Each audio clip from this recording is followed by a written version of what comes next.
Well, the morning session began at 8 a.m. and the first man on the track was Caterham's Heikki Kovalainen. The team only completed 28 laps, but they were pleased.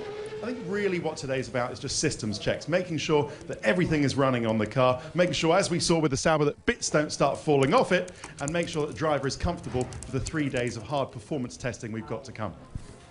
Well, Räikkönen managed 75 laps in the Lotus and set the fastest time of the day, a tenth of a second quicker than Jerez-Test. For sure, there's still things to improve and to work on it, but I mean, I think it could have been much more worse the first day, so I'm pretty happy what we did. None of those cars have run before, so it's too early. I mean, right now Kimi Räikkönen's quickest, but it's only just the beginning of the day, never mind the season.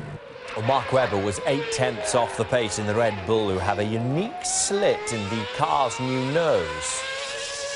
It's simply for driver cooling. The regulations have dictated that this slightly awkward looking step in the nose, so rather than having the driver cooling hole right at the front, we incorporated that into the step.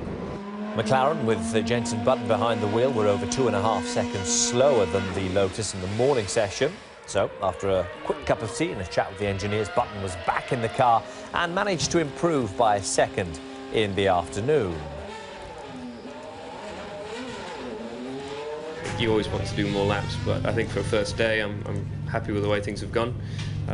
This morning it took a little while doing all the system checks and what have you with the car, but then we could get underway and do some laps, and nice to do a 15-lap run near the end and with no issues at all. Jenson Button's at an age now, probably the best window of time for a racing driver, for a man really.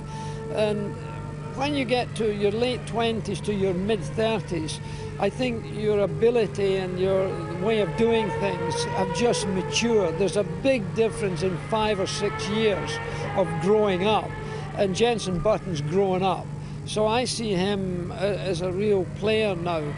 When he's on form, there's hardly anybody better. He's smooth, he's clean, he doesn't spin off the track very often, he's well controlled, and the little grey cells work very well. It wasn't a good day for Toro Rosso and Sauber, though. Both teams suffered breakdowns on the track, leaving their engineers plenty to think about.